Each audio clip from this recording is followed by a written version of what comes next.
class we'll proceed with our part 3 of NCERT important question series. NCERT important question series part 3.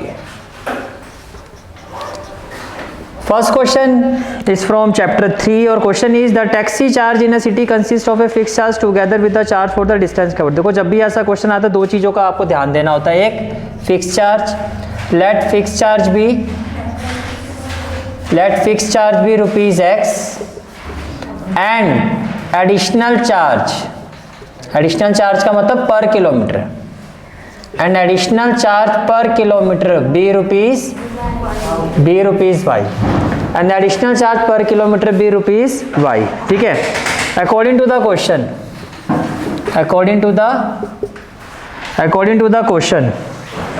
आपको कहा जा रहा है for a distance of 10 kilometre the charge paid is rupees 105. अब ध्यान से देखो, for a distance of 10 kilometre, एक ऑटो की तरह देखो, जैसे आप ऑटो में बैठोगे 100 रुपीज़ तो देना ही पड़ेगा आपको.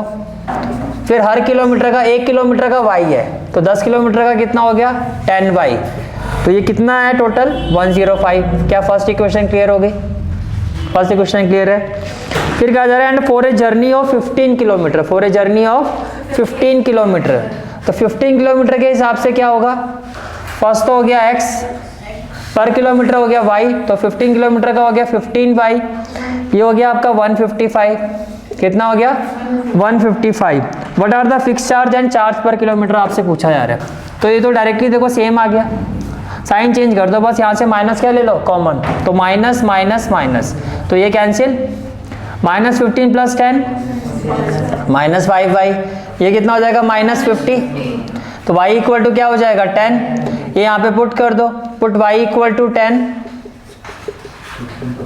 इन इक्वेशन 1, तो ये कितना हो जाएगा आपका x plus 10 into 10 equal to 105, तो x इक्वल टू कितना हो जाएगा 5. इसका मतलब जो आपका फिक्स चार्ज है ये तो रुपीज 5 है, और पर किलोमीटर का ये जो चार्ज है ये रुपीज 10 पर किलोमीटर. और कुछ पूछा गया क्वेश्चन में? अब कहा जा रहा है कि अगर 25 किलोमीटर आप ट्रेवल करते हो, कितना, तब कितना होगा. देखो 25 किलोमीटर का मतलब क्या होगा, फिक्स चार्ज x प्लस हर किलोमीटर का y, तो 25 का कितना होगा 25y, तो x कितना है आपका 5, x कितना था 5 प्लस 25 इंटू 5, तो 25 इंटू वाई की वैल्यू कितनी थी 10, तो ये हो गया 250 प्लस 5 कितना हो गया rupees 255. And this is the final answer of this question. Is it clear? Is question number 2, और ये क्वेश्चन जो है आपका चैप्टर 5 अर्थमेटिक प्रोग्रेशन का क्वेश्चन है. ये मैंने आपको अभी टेस्ट में भी दिया था और काफी स्टूडेंट ने इसमें एरर किया हुआ, इसलिए मैंने इस सीरीज में रखा है इसको. A spiral is made up of successive semi circle with centre alternately at. देखो आपको एक इस तरह से एक स्पाइरल बन रहा है, राइट. ये सेमी सर्कल हो गया एक, फिर एक सेमी सर्कल ये हो गया, फिर ये हो गया, इस तरह से आपका एक स्पाइरल बनता जा रहा है. क्या बनता जा रहा है? स्पाइरल. ये समझ में आ रहा है? ठीक है. अब आपको ये कहा जा रहा है जो फर्स्ट सेमी सर्कल है उसका जो रेडियस है, ये जो रेडियस है ये कितना है 0.5, और नेक्स्ट वाले का कितना हो गया, नेक्स्ट वाले का देखो ये इसका डबल हो गया, तो वो कितना हो गया 1. उसके नेक्स्ट वाले पे जाओगे तो 1.5. तो अगर आप ध्यान से देखो, यानी कि फर्स्ट सेमी सर्कल का रेडियस हो गया r1, कितना हो गया 0.5. दूसरे सेमी सर्कल के रेडियस को ले लो r2, ये कितना हो गया 1, और थर्ड सेमी सर्कल के रेडियस को ले लो r3, ये कितना हो गया 1.5. तो ये एक AP बन रहा है आपका. ये क्या बन रहा है? AP. आपसे पूछा जा रहा है what is the total length of such spiral made up of 13 consecutive semi circle. Total length. अब लेंथ ऑफ ए सर्कल किसको कहते हो? जो उसकी सरकमफ्रेंस होती है, जो क्या होती है 2πr. यही चीज सेमी सर्कल में क्या हो जाएगी πr. सेमी सर्कल में उसका आधा हो जाएगा. सेमी सर्कल की लेंथ क्या होती है πr, तो 13 है, तो 13 का मतलब πr1 पहले सेमी सर्कल की लेंथ प्लस πr2 दूसरे की, करते करते लास्ट क्या होगा πr13. पाई सबसे कॉमन आ जाएगा, ब्रैकेट में क्या आ जाएगा r1 plus r2 plus r3 up to r13. Agree करते हो? अब ध्यान से देखो, फर्स्ट जो सेमी सर्कल है ये 1 है ना, फर्स्ट सेमी सर्कल, उसकी रेडियस क्या है 1 का हाफ, तो ये क्या है 0.5. एग्री करते हो? 2 का हाफ सेकंड सेमी सर्कल 2 और उसकी रेडियस 1, थर्ड सेमी सर्कल 3 और 3 का 1.5, ये एक ऑर्डर बन रहा है। तो जो 13 होगा उसका हाफ कितना होगा 6.5। R2 1 है, सॉरी 1, मतलब जो भी रेडियस सेमी सर्कल है उसकी रेडियस जो है उसका हाफ है ऑर्डर वाइज। फर्स्ट वाले का 1 का हाफ 0.5, सेकंड वाले का 1, थर्ड वाले का 1.5, 3 का हाफ 1.5। तो इसका मतलब जो भी नंबर ऑफ सेमी सर्कल है जिस भी नंबर पर होगा उसका रेडियस उसका हाफ है। तो 13th नंबर पर जो होगा उसका रेडियस क्या होगा 13 का हाफ 6.5। तो आप ये एक एपी बन रहा है, ये आपका क्या बन रहा है एपी, क्योंकि कॉमन डिफरेंस क्या है सेम है 1.0.5 0.5 1.5 माइनस 1 0.5। तो अगर फर्स्ट टर्म भी है और लास्ट टर्म भी है तो मैं सम फाइंड कर सकता हूँ। अब आपको पता है अगर फर्स्ट टर्म और लास्ट टर्म हो तो ये सम किसके इक्वल होगा n/2 a plus an, yes और नो, ये सम किसके इक्वल होगा n/2 a प्लस an। तो इसका मतलब ये हो गया आपका जो पाई है, पाई का मतलब हो गया 22/7 विद इन ब्रैकेट n, कितने सेमी सर्कल हैं 13, तो n कितना हो गया 13/2। फिर a आपका कितना हो गया 0.5 और लास्ट टर्म कितनी है 6.5। अब देखो जी ये होगा 22/7 इंटू 13/2, 6.5 प्लस 0.5 हो गया 7, 7 से 7 कैंसिल हो गया, ये हो गया 11। इसको सॉल्व करोगे तो 11 3 जा 33, 143 centimetre. This is the final answer of this question. इस तरह से होगा ये क्वेश्चन, समझ में आया कुछ, इस तरह से करना था इस क्वेश्चन को। नेक्स्ट क्वेश्चन इज, ये क्वेश्चन आपका कोऑर्डिनेट ज्योमेट्री का क्वेश्चन है आपका। Question is find the coordinate of the point of trisection, point of trisection. तो ट्राइसेक्शन का मतलब से this is the line segment.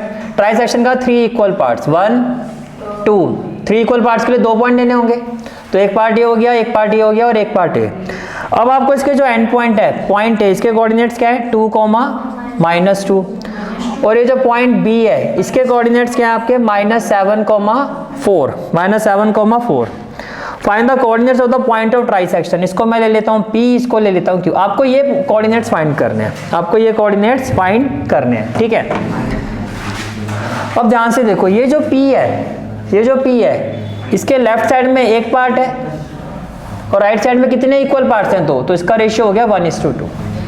ऐसे ये जो Q है इसके लेफ्ट साइड में कितने पार्ट है 2 और राइट साइड में कितने पार्ट है 1, तो इसका रेशियो हो गया 2:1।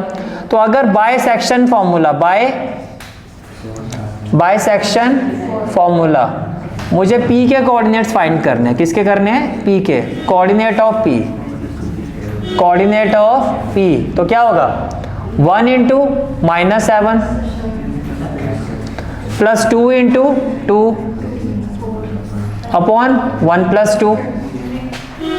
ऐसे ही y क्या होगा 1 into 4 plus 2 into -2 upon 1 plus 2। इसमें कोई डाउट है तो बताओ।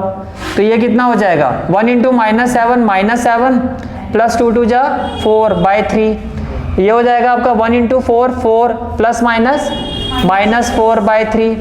तो -7 प्लस 4 -3/3 -1 और ये हो गया आपका 0। तो P के कोऑर्डिनेट्स क्या आ रहे हैं -1, 0। कोई डाउट है तो बताओ, क्लियर है। अब हमें फाइंड करना है कोऑर्डिनेट्स ऑफ Q। हाँ जी, मानो हमारे पास P आ गया, उसके बाद Q निकालने के लिए 1:1 में भी तो कर सकते हैं। 1:1 कैसे है सर P और Q को ले लिया, P और Q का, हाँ ये कर सकते हो आप। हाँ अब देखो कोऑर्डिनेट्स ऑफ Q, आपका P आ चुका है। अब एक तो फॉर्मूला ये है कि Q का रेशियो आपको पता है 2:1। दूसरा ये है कि एक लाइन सेगमेंट है आपके पास AQ, इसके इधर भी एक पार्ट है इधर भी एक पार्ट है और दोनों इक्वल है। अगर देखो एक तो हो गया मेथड 1 क्या हो गया पूरा AB के हिसाब से इसका रेशियो कितना है 2:1, वो आपने जैसे इसको किया था वैसे करोगे। दूसरा क्या है Q का कोऑर्डिनेट और कैसे निकाल सकते हो by mid point formula, by mid point formula. पर कौन किसका मिड पॉइंट होगा, यहाँ पर जो Q है आपका, यहाँ पर जो Q है आपका, Q जो है वो PB का मिड पॉइंट होगा। Q is the mid point of PB, Q is the mid point of PB। ये बात समझ में आ रही है, Q किसका मिड पॉइंट है PB का। कैसे देखो Q जो है आपका, Q के लेफ्ट साइड में भी एक पार्ट है राइट साइड में भी एक पार्ट है, और ये दोनों क्या है आपके इक्वल है। अब पी आप निकाल चुके हो, समझ में आ रही है मेरी बात। तो by mid point formula Q के कोऑर्डिनेट्स क्या होंगे, x1 प्लस x2, तो -1 -7/2, और y1 प्लस y2 0 प्लस 4/2, तो क्यू के कोऑर्डिनेट्स क्या हो जाएंगे, -8/2 -4 और 4/2 2, तो ये आपका आंसर आ गया। तो सेक्शन फॉर्मूला से जैसे इसको किया वैसे भी कर सकते हो, दूसरा मेथड ही होता है। क्लियर हो गया यहाँ तक, ठीक है। Next question is question number 4, और ये क्वेश्चन आपका चैप्टर 8 इंट्रोडक्शन टू ट्रिग्नोमेट्री का क्वेश्चन है। आपको प्रूव करना है sine theta minus cos theta plus 1 upon sine theta plus cos theta minus 1, ये इक्वल है 1 by sec theta minus tan theta, 1 by sec theta minus tan theta, ठीक है। ये आपका क्वेश्चन है। अब देखो इस क्वेश्चन को अप्रोच कैसे करेंगे। आपको याद होगा हमने एक्सरसाइज में भी एक ऐसा क्वेश्चन किया था। मैं एक्सरसाइज क्यों कह रहा हूँ, ये एग्जांपल है आपका, ठीक है। अब राइट हैंड साइड में देखो आप, यहाँ पे सेक दिखाई दे रहा है मुझे। सेक होता क्या है, 1 बाय कॉस, टेन भी क्या होता है, साइन बाय कॉस। तो डिनोमिनेटर में आ क्या रहा है, कॉस। तो इसका मतलब अगर मैं ऑब्वियसली स्टार्ट आप लेफ्ट हैंड साइड से करोगे, ये आपको प्रूफ करना है। तो पहले लेफ्ट हैंड साइड लिखोगे sign theta minus cos theta plus 1 upon sine theta plus cos theta minus 1। तो क्या करना है, dividing numerator and denominator by cos theta, by cos theta. ये बात समझ में आ रही है, ठीक है। सीधा लिखूं, साइन बाय कॉस क्या हो जाएगा, ten theta, cos by cos क्या हो जाएगा 1, 1 बाय कॉस क्या हो जाएगा sec theta, sine by cos tan theta, cos by cos 1 और 1 बाय कॉस सेक थीटा। कोई डाउट, क्लियर है जी यहाँ तक, ठीक है, ठीक है। अब आप ये देखो कि ये तो हो गया आपका sec theta plus tan theta, क्या हो गया, sec theta plus tan theta, sec theta plus tan theta. ये बात समझ में आ रही है, ठीक है। और माइनस 1, अब आपको पता सेक और टेन में क्या रिलेशन, 1 कैसे बनता है, 1 प्लस टेन स्क्वायर थीटा जो होता है आपका वो होता है सेक स्क्वायर थीटा। तो अगर मैं 1 की बात करता हूं तो 1 क्या होगा, sec square theta minus tan square theta. तो अगर मैं इस 1 की जगह कुछ ऐसा लिख सकता हूं, sec square theta minus tan square theta. कोई डाउट, क्लियर है यहाँ तक, ठीक है। तो जैसे हमने उस क्वेश्चन को अप्रोच किया था, इसको भी वैसे ही अप्रोच करते हैं। तो ये क्या हो गया आपका टेन थीटा, न्यूमरेटर को ही हमने वहां पे भी चेंज किया था, माइनस में क्या हो गया आपका सेक थीटा, माइनस में क्या हो गया आपका सेक थीटा। कोई डाउट है तो बताओ, क्लियर है यहाँ तक, ठीक है।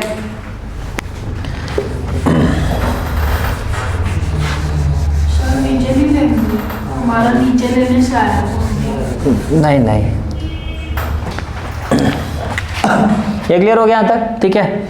इक्वल टू ये हो गया आपका sec theta plus tan theta minus A square minus B square क्या होती है, ए प्लस बी और A minus B, A minus B upon में क्या हो गया आपका tan theta plus 1 minus sec theta, tan theta plus 1 minus sec theta. ये क्लियर हो गया। यहां से कॉमन क्या आएगा, sec theta plus tan theta, इसकी जगह क्या आ जाएगा 1 माइनस, ये कॉमन ले लिया तो 1 माइनस सेक थीटा, कुछ ऐसा हो जाएगा, और माइनस माइनस क्या हो जाएगा प्लस टेन थीटा। अब डिनोमिनेटर में देखो, मैं इसको लिख सकता हूं 1 minus sec theta plus tan theta, तो ये वैल्यू तो मेरी होगी कैंसिल, हो गया ना, ये आपके पास वैल्यू आ गई। चलो ये लेफ्ट हैंड साइड आ गया, एक और आप राइट हैंड साइड पर आओ, राइट हैंड साइड। तो राइट हैंड साइड क्या है आपका 1 by sec theta minus tan theta, minus है, इसको रैशनलाइज कर दो तो क्या हो जाएगा sec theta plus tan theta, और ये क्या हो गया sec theta plus tan theta. ये बात समझ में आ रही है, ठीक है। अब इसको जब आप सॉल्व करोगे तो ये क्या हो जाएगा जी, sec theta plus tan theta, और a minus B A plus B, sec square theta minus tan square theta, तो यहाँ 1, तो ये 1, तो ये हो गया। लेफ्ट हैंड साइड क्या आई थी आपकी, sec theta plus tan theta, right hand side भी है, that is LHS is equal to RHS, hence proved. तो मैंने क्या किया कि दोनों क्वेश्चन को करने का मेथड है उसको चेंज नहीं किया। Next question is which is the question number 5, a horse is tied to a peg at one corner. देखो अगर आप इस फिगर को देखो तो ये मान लेते हैं ये एक फील्ड है जो किस शेप में है, मान क्या लेते हैं, क्वेश्चन में दिया ही हुआ है कि स्क्वायर शेप में है। मानने का मतलब है कि आप भी मानो कि स्क्वायर ही बना हुआ है, ठीक है। और मान लेते हैं यहाँ एक खूंटा सा होता है ना जिससे रस्सी को बांधा हुआ होता है, इसको पैक कहते हैं, ठीक है। यहाँ से इस रस्सी को ऐसे बांधा गया, घोड़ा नहीं बना रहा हूँ मैं यहाँ पे, ठीक है। यहाँ इमेजिन करो घोड़ा है। अब जो हॉर्स है वो या तो वो ऐसे जाएगा या वो ऐसे जाएगा, अब से बाहर तो जाएगा नहीं, यही एरिया है, तो बेसिकली यही एरिया बचता है। तो ये जो है इसका मतलब ये जो लेंथ ऑफ ए रोप है ये रेडियस है, लेंथ ऑफ ए रोप क्या है, रेडियस है। और स्क्वायर है तो ये भी क्लियर है कि ये जो एंगल है वो 90 डिग्री, क्योंकि स्क्वायर के तो सारे एंगल क्या होते हैं, 90 डिग्री होते हैं, ठीक है। A horse is tied to a peg at one corner of a square shape grass field of side कितनी है 15 मीटर, साइड कितनी है 15 meter, by means of a 5 meter long rope, 5 meter long rope. यानी कि ये मैं इस तरह से दिखा रहा हूँ, ये भी रस्सी है, मतलब रस्सी ऐसे जाएगी ना, या तो वो ऐसे जाएगा या ऐसे। बेसिकली मान लो कि जो आपका रेडियस है, जो रेडियस है वो कितना है 5 मीटर, जो यहाँ पे रेडियस है वो कितना है 5 मीटर, ठीक है जी। तो फर्स्ट पार्ट में कहा जा रहा है आपको area graze by horse with this information, area graze by horse. अभी क्या बना है, area of minor sector equal to area of minor sector, जो क्या होता है theta by 360 pi r square. तो थीटा की जगह क्या हो जाएगा 90, ये हो गया 360, पाई की वैल्यू क्वेश्चन में दी गई है 3.14, और रेडियस क्या हो जाएगा आपका 5 स्क्वायर हो जाएगा 25, डेसिमल रिमूव करोगे 100, 25 बन जा 25, 25 4 जा 100, 0 से 0 कैंसिल, 9 4 जा 36, तो ये आपका हो गया 19.620, 2 2 जा 4, 2 1 जा 2, 1 1, 2 5 जा 10, और 2 7 जा 14, 157, 4 2 जा 8, 157 को अगर आप 8 से करते हो, 157 को अगर आप 8 से करते हो, 19.620, 8 1 जा 8, 15 माइनस 8 कितना होगा 7, 8 9 जा 72, 7 माइनस 2 5, 8 6 जा 48, 2 0, 8 2 जा 16 और 8 5 जा 40, यही आ रहा था। तो ये आपका आ गया 19.625 मीटर स्क्वायर। यानी कि इस इंफॉर्मेशन के हिसाब से अगर रस्सी की लंबाई 5 मीटर है तो इतना एरिया वो ग्रेज करेगा, ठीक है। अब इसके पार्ट 2 पर आओ। To increase in the grazing area if the rope were 10 meter long instead of 5 meter. तो सिंपल सी बात है, पार्ट 2 में क्या हो जाएगा, जो रेडियस है आपका वो कितना हो जाएगा, अब रेडियस 10 हो जाएगा। अब वो कह रहा है कि जो रेडियस है आपका, यानी कि जो रस्सी की लंबाई है वो 10 मीटर हो गई है 5 की जगह। यानी कि अब जो रेडियस है, मान लेते हैं अब यहाँ तक आ गई, तो अब जो रेडियस है वो कितना हो गया 10 मीटर। तो बस बाकी तो यही रहेगा, यहाँ पर अगेन 90/360, ये हो गया 3.14, 10 स्क्वायर कितना हो गया 100, डेसिमल रिमूव करोगे ये 100 से 100 तो सीधा ही कैंसिल, ये हो गया आपका 4। अब 314 को 4 7 जा 28, 11 माइनस 8 3 4, 4 8 जा 32, 2 0, 4 5 जा 20। यानी कि अब जो एरिया ग्रेज होगा वो कितना होगा 78.5 मीटर स्क्वायर। और भी कुछ पूछा है, कितना इंक्रीज होगा। अब उसने पूछा कि अब पहले वाले से कितना इंक्रीज हुआ है, तो पहले वाला कितना आया था 19 - 625, तो इसका मतलब नाउ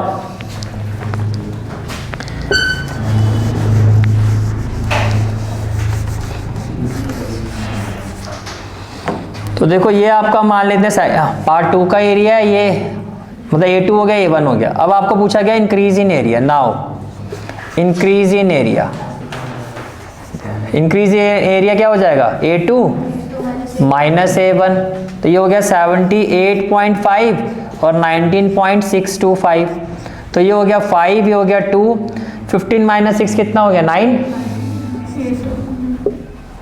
ये हो गया 9 आपका, नहीं 15 नहीं 14 होगा, 14 माइनस 6 कितना हो जाएगा 8, एक सेकंड और सर 7 होगा वहाँ पे 2 की जगह। कहाँ पे, नीचे जो आंसर है 875 है। अच्छा एक मिनट, 8 10 माइनस 5 5, 9 माइनस 2 7, और ये हो गया 14 माइनस 6 कितना हो गया 8, और 17 माइनस 9 8, और 6 माइनस 1 5, तो right answer is increase in area कितना हो जाएगा 58.875 meter square, and this is the final answer of this question. Clear है? इसी के साथ आपका part 3 complete. This is for today's class. I hope you like this class, and if you like this class then do like, share and subscribe my channel, and don't forget to press the bell icon. Bell icon press करने से क्या होगा, जो भी मैं lecture upload करूंगा you will get the notification of that lecture. Thanks for watching this video. जहाँ तक आपके मैथ्स कोर्स की बात है, कंप्लीट मैथमेटिक्स कोर्स की जो प्लेलिस्ट का लिंक है वो आपको डिस्क्रिप्शन सेक्शन में मिल जाएगा। So bye, take care and have a great day.